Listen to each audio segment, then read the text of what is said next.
તારીખ 11/7/2026ના રોજ Dindoli police station વિસ્તારમાં આવેલા રાજમહલ મોલમાં એક રાજ અજય દુબે કરીને એક છોકરો હતો, ઉંમર વર્ષ એની 20 હતી. એના ખૂન બાબતે એક અનડિટેક ખૂનનો ગુનો ડિંડોલી પોલીસ સ્ટેશનમાં દાખલ કરવામાં આવેલો હતો. ગુનાની ગંભીરતાને ધ્યાને લઈ અને ખૂન જેનું થયેલું હતું 20 વર્ષનો છોકરો હતો. એ બધી બાબતોને ધ્યાને લઈ અને સુરત શહેરના માનનીય પોલીસ કમિશનર શ્રી વાબંગ જમી સાહેબ, સેક્ટર 2 સાહેબ, નાયબ police commissioner zone 6 Rajesh Parmar સાહેબની સૂચના અને માર્ગદર્શન હેઠળ ડિંડોલી પોલીસ સ્ટેશનના પીઆઈ શ્રી વાઘેલાના નેતૃત્વ હેઠળ 3 અલગ અલગ ટીમો બનાવવામાં આવેલી અને એ ત્રણે અલગ અલગ ટીમોને કામની સોંપણી કરી અને ગુનો ડિટેક્ટ કરવા અને આમાં જે સંડોવાયેલા આરોપીઓની શોધી અને ધરપકડ કરીને આગળની કાયદેસર કાર્યવાહી કરવા માટે જરૂરી બ્રીફ કરવામાં આવેલા હતા. જે અનુસંધાને હ્યુમન ઇન્ટેલિજન્સ અને ટેકનિકલ સર્વેલન્સના આધારે આમાં જે સંડોવાયેલ 3 આરોપી હતા એની વિગત ડિંડોલી પોલીસને મળી. એ આધારે ડાંગ જિલ્લાના સાપુતારા તરફ જવાના રોડ ઉપર આ 3 આરોપીઓ એક 2 વ્હીલરમાં જતા હતા, તો એમને ઇન્ટરસેપ્ટ કરી અને 3 આરોપીઓને ત્યાંથી લઈ અને ડિંડોલી પોલીસ સ્ટેશન લઈને આવેલા છે.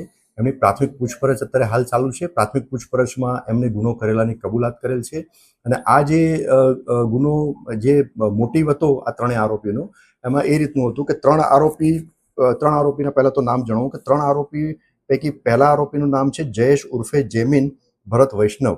એની ઉંમર વર્ષ છે 20 અને એ સાઈ દર્શન રેસિડેન્સી ડિંડોલી વિસ્તારનો રહેવાસી છે. બીજા આરોપીનું નામ છે હિતેશ ઉર્ફે સોનુ મનોજ કટિયાર. એની ઉંમર વર્ષ 19 છે. એ પણ સાઈ દર્શન રેસિડેન્સી ડિંડોલી સુરતનો રહેવાસી છે.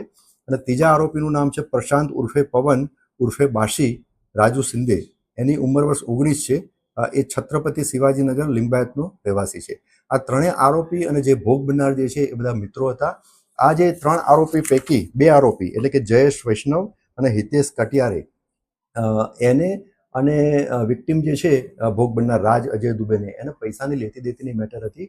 આ વિક્ટિમને આ બંને આરોપીઓએ 5,000 રૂપિયા આપેલા હતા અને એ બાબતની આ 4 જણ ભેગા થઈ, એટલે કે 3 આરોપી અને વિક્ટિમ આ 4 ભેગા થઈ અને વાતચીત કરતા હતા અને એમાં વાતચીતમાં ઉગ્ર સ્વરૂપ લીધું અને એ ઉગ્ર સ્વરૂપ અને વાતચીતના અંતે આ જે જયેશ જેમિન ભરત વૈષ્ણવ અને હિતેશ ઉર્ફે સોનુ મનોજ કટિયારે એ બંને પાસે હથિયાર હતું. એટલે એકના પાસે છરી હતી અને બીજાના પાસે ગુપ્તી હતી.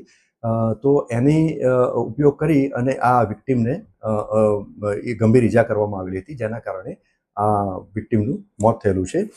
હાલમાં ગુનાની તપાસ ચાલુ છે. બંને હથિયારની વાત કરું તો હાલમાં પ્રાથમિક પૂછપરછ ચાલુ છે.